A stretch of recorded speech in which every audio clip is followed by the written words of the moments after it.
Bem-vindos a mais um episódio do Palavra de Honra. Eu sou o teu amigo Gonçalves da Cunha e hoje vamos relembrar uma pergunta que nós já aqui fizemos em episódios passados, porque nós neste momento estamos numa altura em que estamos a desenvolver, ou pelo menos a dialogar sobre uma grande oposição no que toca a duas escolas de pensamento ou a duas correntes de pensamento que acabaram por se antagonizar uma com a outra, nomeadamente o racionalismo, e já falámos dos dois grandes protagonistas deste movimento, nomeadamente o Descartes e o Spinoza, e o experimentalismo, ou o empirismo, não é? E nós já falámos de Francis Bacon, que introduziu um método, já falámos de Thomas Hobbes, mais concretamente, este até consegue ilustrar bem, e hoje vamos falar sobre um pensador que também foi um precursor da democracia liberal, por assim dizer, e que também é um experimentalista nato, quase a honrar a grande herança que remonta até o próprio Aristóteles, por assim dizer, aquela ideia de que só com a experiência é que se consegue formular a razão. Pois bem, vamos revisitar de certa forma este tipo de propriedade e vamos fortalecer ainda mais o outro lado, né? Tendo em conta que o episódio antecedente foi sobre Spinoza. Ora, a pergunta que nós vamos relembrar, e essa que já foi discutida, é este regresso à ideia de quando é que nós assinamos, de certa forma, as condições para... Ai, péssima essa desculpa.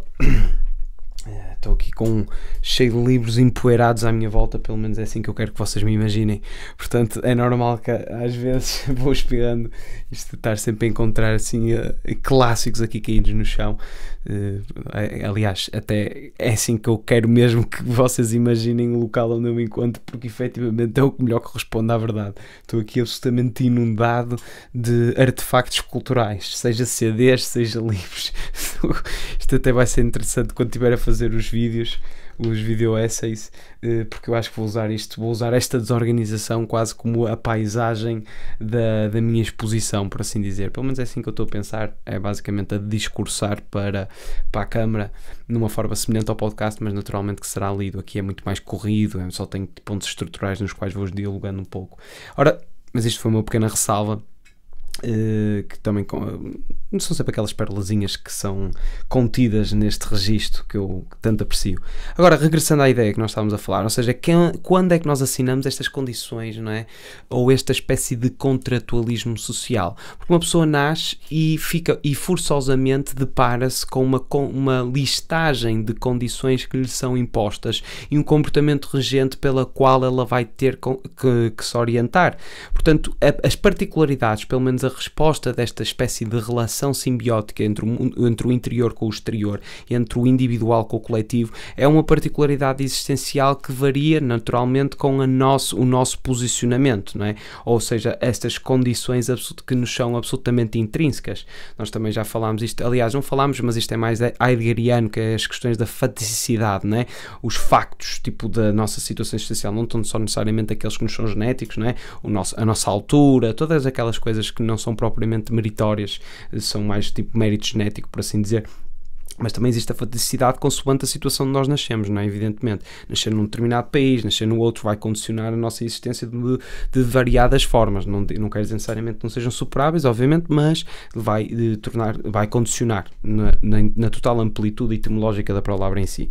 Ora, estas particularidades foram as mesmas particularidades que intrigaram todos os pensadores, ou pelo menos filósofos políticos, não é? Esta ideia do contratualismo social que nós já vimos que está bem na obra do Leviatã, do Thomas Hobbes, não é? Esta grande ideia que ele até faz alusão a esse demónio bíblico nas profundezas do oceano, não é? O tal Leviatã, para simbolizar o Estado como a grande coletividade que tira o homem desse estado de natureza, não é? Esse estado bruto, esse estado buçal, e o traz para um contratualismo civilizado, para uma espécie de sofisticação desse estado de vida, por assim dizer. John Locke, apesar de tudo, apesar de ser este empirista, experimentalista, diverge claramente no sentido do que é o estado natural, e nós já vamos ver mais para a frente. Mas esta foi uma das principais questões que também o intrigou, e ele neste aspecto até acaba por ser bastante semelhante ao outro pensador político, aquele grande pensador italiano que nós também já falámos aqui, nomeadamente o Maquiavel,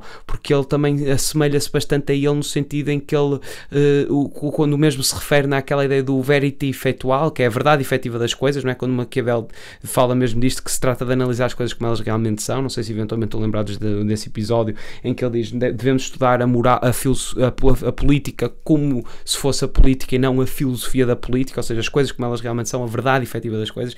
O Locke também tem uma postura, uma predisposição bastante semelhante nesse aspecto. E é interessante analisar tudo isto sem obviamente nós principiarmos um pouco numa síntese biográfica, porque vamos ter que conciliar, como sempre, não é? Naturalmente a obra do pensador com a sua conjuntura e naturalmente com a biografia, e é importante também aproveitar para fazer esta ressalva, que de certa forma já foi feita nos episódios antecedentes, mas é quando nós estamos assim, o esforço de singularizar um determinado pensador e encapsular nele, ou pelo menos responsabilizar este pensador para fazer com que a obra dele pelo menos ilustre minimamente uma corrente de pensamento que consiga de uma forma sucinta esclarecer como é que se pensava, qual era o espírito da época da altura, ou qual era a espécie do zeitgeist, né? Remontando aqui um bocado a Hegel. Não deixa de ser um exercício, eu já falei isto várias vezes obviamente, mas não deixa de ser um exercício bastante pretencioso, não digo obviamente, porque não há aqui pretensão a nada, existe sim uma grande vontade de partilhar este conhecimento e de eu próprio aprender com a partilha, com a exteriorização, mas não deixa de ser tipo um exercício carente, não é? Tipo, isto ainda é fútil em várias coisas, porque existe toda uma panóplia de condições que não são abordadas aqui. Eu, aliás, antes mesmo de estar a gravar este episódio, eu estava a ler questões relacionadas com mitologia comparada, estava a ver muita coisa, a teosofia, estava a ver coisas relacionadas com a Bíblia, coisas relacionadas com os cultos pagãos, com os franco-maçons, tipo, ou seja, quando nós falamos destas personagens filosóficas e da sua propriedade, não deixamos de estar a falar daqui de uma grande superficialidade. É isto que eu quero sempre ressalvar com este intuito, porque há o oculto, ou as coisas que são mais obstruídas do próprio conhecimento, isso tem uma preponderância tremenda, não é? Os movimentos Rosa Cruz, não digo necessariamente as particularidades de espiritismo, mas estas elites, por assim dizer, de homens iluminados, ou homens que correspondem naturalmente com esse misticismo da fraternidade branca, essas ideias da cabala, pronto, isto é muita coisa, obviamente, mas eu só quero tipo incentivar aqui uma espécie de curiosidade, porque isto obviamente também tem que existir sempre uma relação, o exercício que eu estou a fazer neste programa é puramente filosófico, num termo de apresentação epistemológica e de propriedade intelectual, por assim dizer. Então é um esforço fútil nesse aspecto, porque só estamos a analisar estas coisas. É muito interessante fazer estes paralelismos todos com estas particularidades, estas curiosidades que remontam tipo ao paganismo, à mitologia comparada, principalmente. Eu até digo isto porque eu claramente estou muito absorto neste tipo de estudo. Mas isto, ou seja, regressando um pouco à ideia inicial desta pequena intervenção, é que ao falar do John Locke, do Thomas Hobbes e de Francis Bacon, que já falámos, não é? Estamos a ser muito sintéticos daquilo que efetivamente caracteriza este tempo. Teve uma preponderância tremenda, obviamente, teve uma influência extraordinária na corrente de pensamento, mas eles não estão sozinhos, por assim dizer, eles não estão sozinhos, precisam naturalmente do seu posicionamento histórico e do seu posicionamento temporal e social, e eles são consequências, não são exclusivamente causais. E pronto, era importante fazer esta ressalva antes de iniciar então esta biografia, porque estas pequenas biografias estão sempre a ser feitas no intuito de ir ao encontro dessa ideia, ao intuito de não posso falar da obra deste autor sem eventualmente falar de uma forma relativamente breve sobre a sua biografia. E eu sei que estes episódios podem ser um bocado exaustivos, não é? Eu tenho consciência desafiância, não é? Das visualizações que vai tendo, da participação que vai tendo. Portanto, sei obviamente que pelo menos no momento presente, no momento em que o estou a publicar, que não está a ser propriamente correspondente de um grande entusiasmo do outro lado, pelo menos nesta fase inicial, mas isto é feito para corresponder a um todo, não é tão necessariamente só para comunicar com uma parte. Isto é importante também dizer-se. Portanto, este é o exercício e é esta exigência que está por trás, pelo menos, desta estrutura que para já está delineada desta forma. Portanto, é importante fazer sempre esta intervenção sempre que eu acho que se revela minimamente oportuno, porque a verdade é que eu saio de um mindset de uma curiosidade tremenda e a ver coisas relacionadas com os Mahatmas, os Molochs, os Bahals, os Setis, essas coisas todas relacionadas com o paganismo e o Horus, o véu da Isis, a fraternidade branca, essas coisas todas, só estas palavras a ser pesquisadas individualmente dávamos seguramente meses e meses de pesquisa e não regressavam os mesmos. Mas isto para dizer que depois quando chega aqui não deixa de parecer sempre um bocado limitador, porque havia muito que uma pessoa começava aqui só na sinapse solta e perdia-se completamente. Mas pronto, já foi uma intervenção ainda minimamente abrangente. Mas isto é só para partilhar o meu estado de espírito neste momento em que estou a gravar isto. Ora, relativamente à pequena biografia então introdutória, né, que eu acabei de citar como absolutamente essencial.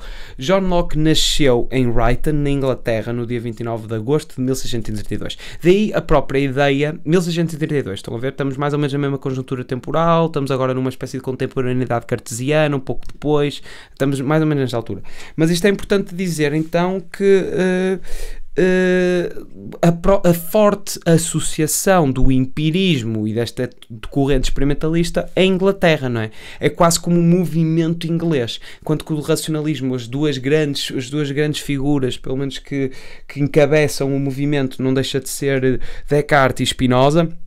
Aqui é mais fundamentalmente inglês. Depois naturalmente que ainda aparece um Jean-Jacques Rousseau, que também vai ser um bocado precursor desta ideia empirista e desta ideia de democracia e de filosofia política. Só mais tarde com Kant é que estas duas correntes aparentemente antagónicas, porque têm mesmo um princípio epistemológico que difere e princípio mesmo por principiar, a ideia de razão vinda da experiência e vinda de ideias inatas não é compatível e é isto que as torna antagónicas. Portanto, só com Kant na altura do iluminismo é que isto vai ficar devidamente solidificado. Portanto, é um pouco esta ideia política ou jurídica, por assim dizer, e obviamente que também revela naturalmente que ele teve esta educação privilegiada, por assim dizer, para ele poder realmente enverdar na busca do conhecimento e neste tipo de perseguições. Depois também, se calhar, biograficamente convém também salientar, porque isto ajuda naturalmente depois a perceber um pouco a obra dele, que ele em 1660 foi nomeado professor da instituição onde lecionou grego antigo e retórica, e obviamente que se revela tremendamente preponderante ter a faculdade destas duas competências, ou pelo menos ter a mestria destas disciplinas, não é? Grego antigo e retórica. Estão a ver as potencialidades que dá no raciocínio claro, no pensamento crítico, nestas ideias todas. Portanto, obviamente que é bastante importante. Ora, durante algum tempo, o John Locke chegou mesmo a estudar a filosofia racionalista de Descartes. Portanto, existem registros de que ele efetivamente teve, ou pelo menos conviveu com estas ideias, pelo menos uma fase inicial, até porque aquilo que se afirma, pelo menos biograficamente, relativamente aos seus intuitos, ou pelo menos empreendimentos intelectuais, é que ele ficou mesmo, o interesse dele foi despertado, apesar da área dele estar mais relacionada com a medicina, como também já vamos ver daqui para a frente, mas apesar de tudo, isto é que o encontro da filosofia racionalista de Descartes é que lhe despertou o interesse pela teoria do conhecimento. Depois, naturalmente, tem aqui algumas situações que são interessantes também ser referidas. Em 67 tornou-se secretário do Lord Ashley Cooper, que era o chanceler de Inglaterra, e foi nesta época que ele desenvolveu a sua teoria do liberalismo político. Obviamente que aqui já nos estamos a adiantar um bocadinho sobre a propriedade intelectual dele, mas já vamos falar quase exclusivamente sobre isso. Ora, se interessou-se cada vez mais pelas discussões filosóficas, não é? E científicas, naturalmente que isto aguçou ainda mais o seu engenho, a sua vontade.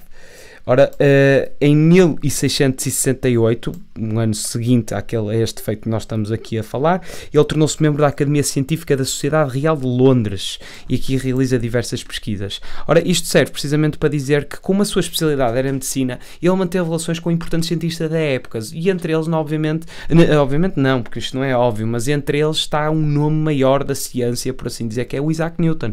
Então, ele chegou a privar com ele, tendo em conta que a área dele também estava dentro da medicina, e nós conseguimos verificar que efetivamente quem tem esta a propriedade mais analítica, na sua intelectualidade, mais racional, com base na experimentação, com base no teste, mesmo para a própria ética e para a moralidade, este John Locke também vai buscar muito esta ideia quase, não digo necessariamente quantitativa, mas bastante objetiva. Naturalmente que sentem-se as repercussões, porque quem pratica estes ofícios, ou pelo menos quem exerce desta maneira, nesta matéria mais objetiva, naturalmente que a sua propriedade intelectual filosófica vai sempre rondar estas ideias, não é? E depois, entre 75 e 79, residiu na França em missão diplomática.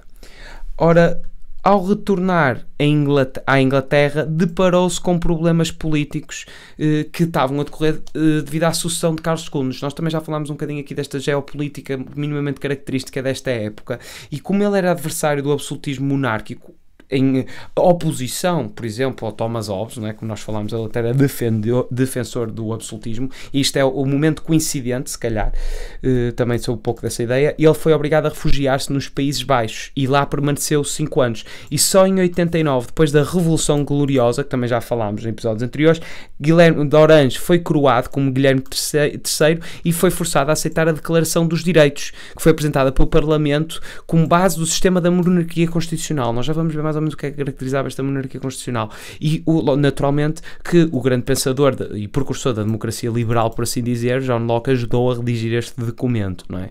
Então, o que é que caracteriza, de certa forma, a propriedade intelectual de John Locke? E não vamos falar naturalmente da medicina, nem do facto de ele ter lecionado grego antigo e as aulas de retórica, vamos falar mais concretamente da ideia da razão, da epistemologia dele, a ética e estes conceitos até de tolerância, tábua rasa, que acabaram por dar a notoriedade a este pensador inglês.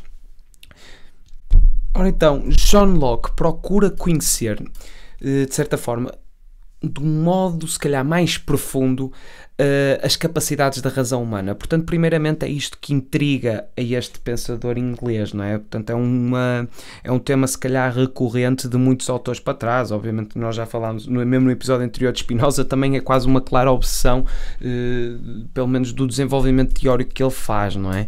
Pelo menos e mesmo do Pascal, quando nos seus pensamentos, isso tudo, esta ideia do que é compreensível com a razão, o que é que não é, e estamos a falar de um matemático. Portanto, o que é próprio da razão e o que não é precisamente esta ideia que John Locke primeiramente se debruça, não é? Portanto, ele procura conhecer melhor quais são as reais qualidades e possibilidades da nossa razão. Isto ele fala naturalmente com a expectativa de definir a origem das nossas ideias e qual é o valor dos conhecimentos que conseguimos ter. Portanto, o intuito é precisamente definir onde começa e até onde pode ir a nossa capacidade de conhecer, de uma forma sucinta, por assim dizer. Portanto, saber sobre o que o nosso intelecto pode ou não ocupar-se. É um pouco esta a ideia. Nem que seja para se conhecer melhor quais são os limites da nossa capacidade de conhecimento. O que é cognoscível e o que é que não é. E esta diferenciação, muitas vezes, é o que separa o terreno do transcendente, e estas ideias que separam também, muitas das vezes, o intelecto do método experimental e do método científico, e um pouco aquele misticismo incognoscível que está tantas vezes associado às escrituras e a textos antigos dos primeiros homens, por assim dizer. Isto nem que seja para saber o que é que não vale a pena gastar-se energia, não é? Porque não vale a pena gastar-se energia com coisas que estão além do nosso poder, aquela verdade proverbial do para que gastar o nosso latim, não é? E portanto assim foge-se e evita-se evidentemente as disputas intelectuais sobre as quais não conhecemos o suficiente.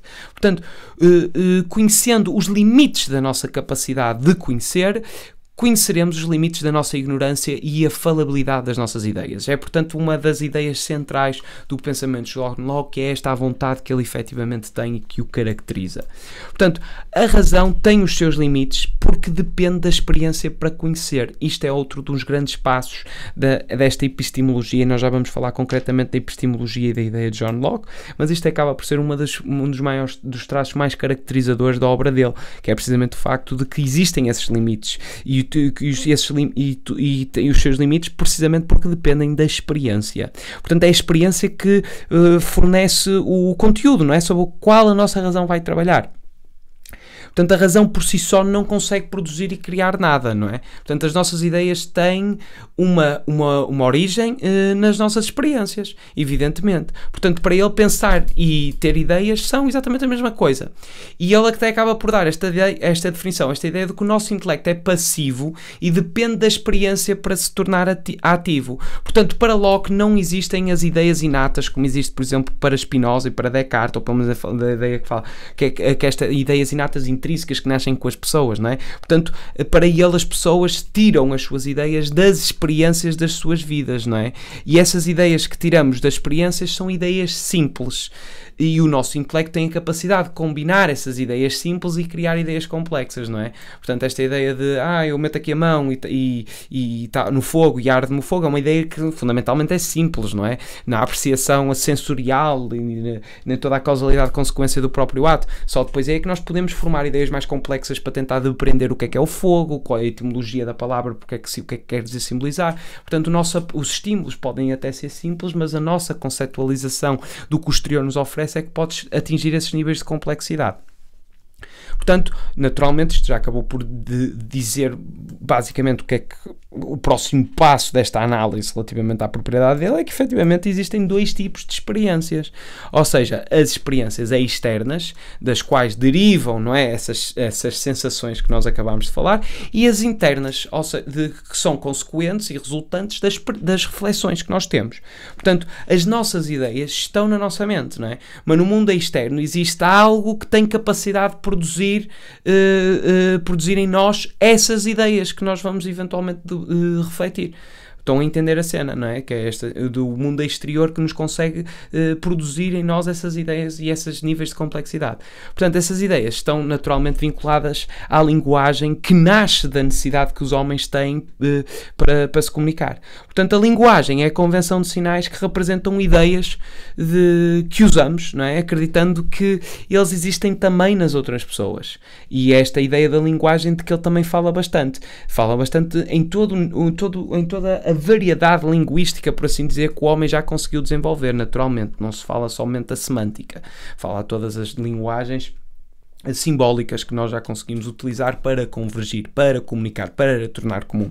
Portanto, sobre ética, Locke acreditava, isto também, portanto, fala bastante sobre ética porque deriva naturalmente muitas das vezes aspectos metafísicos, aspectos da moralidade. Ora, para Locke é diferente. Locke acreditava que ela tinha que ser demonstrada racionalmente, pois não podemos apresentar nenhuma regra moral sem fundamentar através da razão a necessidade dessa regra. Portanto, ele acreditava ainda que os principais fundamentos das regras morais é a procura da felicidade pública e evitar a deterioração da sociedade. Estão a ver? Portanto, existia de certa forma algum tipo de finalidade que justificava a moralidade, portanto não havia esta componente intrínseca. É se calhar um esboço do início de uma propriedade secular relativamente à moralidade. Ora, esta conceptualização ética, por assim dizer, é que o leva então a defender, a fazer esta abrangência política, não é? E esta continuidade relativamente à reflexão de como devemos viver em comunidade, não é? Portanto, ele defendia um Estado democrático e a liberdade dos indivíduos perante esse Estado. Portanto, é minimamente adventícia esta ideia. Se bem que, obviamente, que nós aprofundarmos mais a obra, e eu também não é do meu interesse aprofundar muito, porque senão vou ter que fazer bem mais episódios para falar de Locke, da mesma maneira que é legítimo abranger isto para todos os pensadores que estamos a falar sucintamente. Cada um destes precisava, provavelmente, nem sei, mas obviamente que precisava quase de 7 ou 8 episódios para se falar com algo relativa profundidade, não é? E aqui nós estamos a fazer um exercício sucinto, mas obviamente que se nós aprofundássemos minimamente, nós vemos aqui alguns contrassensos ou paradoxos relativamente à propriedade política ou filosófica ou política do Locke, porque esta conceptualização, nós vamos falar se calhar posso falar sucintamente. aliás, até posso aproveitar para fazer aqui um parênteses, é que para John Locke esta liberdade que ele fala não é propriamente aplicável ao homem primitivo. Isto até é uma ideia que ele próprio acaba por cunhar, por assim dizer. Portanto, para os povos que eram considerados primitivos, não estavam associados, né, a esta ideia de humanidade. Portanto, eles eram muitas vezes comparados a bestas de caça ou bestas selvagens, né? Isto forneceu então a tal base ideológica para a tomada das terras das populações indígenas, não é? E, portanto, nem aos papistas, né? Que era os católicos na expressão dos protestantes, porque para ele eram, ou pelo menos existe isto na literatura dele, é que ele eram serpentes dos quais nunca se conseguissem que abrisse mão do seu veneno com um tratamento gentil. Isto é uma citação que eu passei a dar. Portanto, e é importante se calhar ressaltar que esta atitude em relação principalmente aos indígenas não era propriamente verificada em todos os pensadores anteriores, portanto já havia tipo pensamento disruptivo relativamente a isto, até concretamente Montaigne, que nós falámos aqui, outro pensamento é o Bartolomé de las Casas, que eu colecionei aqui, mas mesmo o próprio pensamento de Montaigne, em que ele diz e afirma, e passo a citar: acho que não há nessa nação nada de bárbaro e de selvagem, pelo que me contaram, a não ser porque cada qual chama de barbárie aquilo que não é de seu costume. Portanto, já existe uma ideia presente em muitos pensadores políticos e de sociopolíticos e filosóficos de atribuir um estado de humanidade e de horizontalidade relativamente aos povos que civilizacionalmente não estavam tão adiantados em termos tecnológicos. Portanto, o pensamento de Locke vai chocar aqui um bocadinho, que vai criar um destes antagonismos, se calhar até semelhantes ao pensamento depois da Revolução Francesa, não é? Que isto é muito inspirado em Locke também, posteriormente. A Revolução Francesa e a Carta Constitucional, dos pensamentos de Voltaire, a influência ao iluminismo, que são essas ideias que também começa aqui um bocado, até por isso que o John Locke é um pouco precursor destas ideias.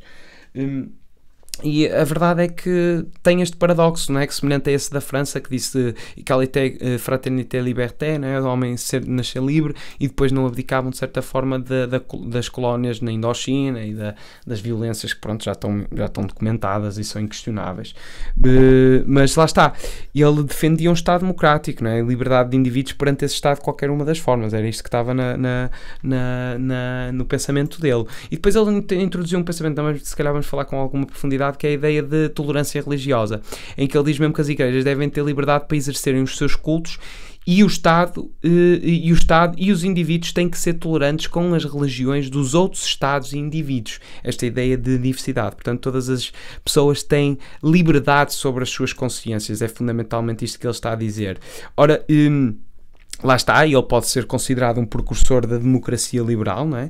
Dada a importância que ele atribui à liberdade e à tolerância, daí até está a citar um pouco estes dois aspectos. Portanto, para ele o que estava em jogo era obviamente a tolerância religiosa contra os abusos do absolutismo da época, não é? Portanto, ele é um claro opositor desta ideia. Portanto, as suas ideias fundamentaram naturalmente as concepções de democracia moderna e de direitos humanos como nós a hoje vemos expressas nas nossas cartas, aquela carta de 1948, da Declaração dos Direitos Humanos, isso tudo remonta até aí, não é? Está aí presente um pouco a semente o que foi as ideias semeadas por John Locke. Portanto, ele até escreveu na Carta sobre a Tolerância, uma obra dele, em que ele diz mesmo que devido às repercussões das guerras religiosas na Europa, ele formulou um raciocínio clássico para a tolerância religiosa. E eu gostava de partilhar com vocês este raciocínio porque é formada por 3 silogismos, ou pelo menos por 3 premissas, ou por 3 princípios, como lhe queiram chamar, aquilo que vos servir em termos de vocabulário. Portanto, os 3 principais argumentos eram: os juízes da Terra, o Estado em particular e os seres humanos em geral, não podem avaliar de forma confiável as afirmações de verdade do ponto de vista religioso divergentes. Do ponto de vista religiosos divergentes, aliás. E depois o segundo argumento é: mesmo que pudessem aplicar uma única verdadeira religião, e verdadeira religião aqui está entre aspas, só para esclarecer isso e sublinhar, não teria o efeito desejado, porque a crença não pode ser compelida pela violência. E depois finaliza com o terceiro argumento concludente, que é: a coerção da uniformidade religiosa levaria a mais distúrbios sociais do que permitir a diversidade. Portanto, é um pouco aqui que assenta esta ideia de tolerância, apesar dos antagonismos que eu acabei por ter salientado. E depois também é importante referir, também se calhar de uma forma a concluir, depois disto só nos falta falar um bocadinho sobre esta ideia de tábua rasa e da epistemologia dele, é que também difere um pouco da ideia de Thomas Hobbes no que representa o estado natural, não é? Portanto, para John Locke, o homem no seu estado natural é governado pelas leis da natureza, onde, o que é que ele afirma com isso? Onde todos são iguais e nenhum indivíduo deve prejudicar o outro. Portanto, no seu estado natural, o homem tem direito à vida, à liberdade e à propriedade. Portanto, desde que seja produzida pelo seu trabalho, naturalmente, e é inegável, não é? Tem que ser consequente do seu trabalho, tem que ser consequente de um princípio honesto, um princípio de eticamente não irrepreensível, aliás. Portanto, ele tem ainda direito de usar a força para defender os seus direitos. É um direito que lhe assiste também, naturalmente. Mas, obviamente, não pode ferir os direitos dos outros indivíduos. Aqui termina, então, essa ideia de liberdade, pelo menos não se sobrepõe à ideia de segurança dos outros, não é? Portanto, esse estado natural pode levar os homens à guerra de todos contra todos. E é para evitar essa guerra que surge o Estado político, que vai criar regras comuns para a convivência pacífica. E essas regras, naturalmente, que seriam criadas por um poder legislativo, à semelhança daquilo que nós temos, mas além deste poder legislativo, vai haver o poder executivo, que é o poder que vai executar essas regras. Portanto, aqui já estamos a ver bastantes paralelismos, só falta aqui o coercivo, não é? Portanto, mesmo depois de estabelecidos esses dois poderes, o povo conserva o poder de destituir deles os eleitos que no poder se voltaram contra os interesses do povo. Portanto, ainda existe este mecanismo para retirar quem eventualmente usurpar estes poderes concedidos. Portanto, estão a ver o quão inovador, pelo menos era em termos de organização política. Isto vinha há pouco tempo do absolutismo. Portanto, estão a ver como seguramente é adventício. Ora, em questões de epistemologia, também para concluir, é importante referir, não é? Que Locke é considerado então o protagonista do empirismo. E isto da mesma maneira que comecei, também termino. Portanto, nesta ideia, ele afirma que todo o conhecimento e aprendizagem decorre da experiência. Era isso que nós estávamos a dizer inicialmente.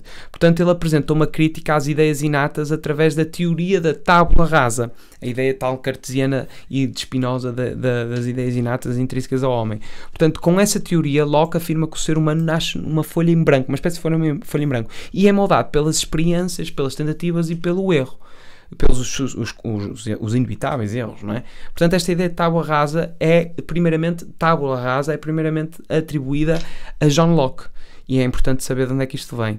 Portanto, de acordo com Locke, o empirismo procura compreender as coisas de uma forma metodológica, sistemática e crítica.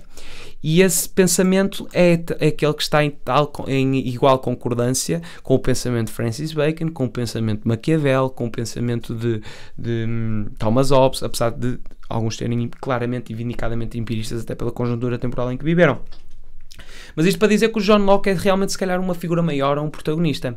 E agora gostava também de concluir, de te trazer para a conversa, naturalmente, trazer-te para o diálogo e perguntar-te o que é que tu achas relativamente a esta oposição, se eventualmente já tiveste treinado aquilo que se vai suceder cronologicamente, já conheces este fenómeno chamado Immanuel Kant, já sabes mais ou menos como as duas são juntadas. Mas, de qualquer forma, neste nível de antagonismo, nesta fase da vida, ou pelo menos nesta sazonalidade de vida que tu eventualmente estejas a atravessar, não é? Estejas tu no inverno, estejas tu num outono, isto na sazonalidade espiritual, intelectual que todos nós temos dentro de nós, com qual é que te sentes mais tentado a identificar? Com esta ideia da razão e das ideias inatas, ou esta ideia de que a razão é consequente da experiência e da experimentação, tendo em conta que uma tem uma certa externalidade ou pelo menos conceptualização de Deus, e a outra tem se calhar mais esta conceptualização de trial and error, experimentação e se calhar evitar de combates e disputas intelectuais naquilo que nós não podemos afirmar com certezas e saber. Portanto, a ideia de Deus e essa ideia não está aqui muito presente propriamente no empirismo, mas gostava de saber a tua opinião e folgarei em ouvi-la ou lê-la e responder-te. Já sabes, se eventualmente quiseres até ter um trato mais personalizado, tenho a minha conta do Patreon, que serve precisamente para isso, não é? Para termos diálogos quase singulares. Portanto, este foi mais um episódio do Palavra de Honra. Vemo-nos no próximo e aquela recomendação final: ser uma chama sem parecer selo.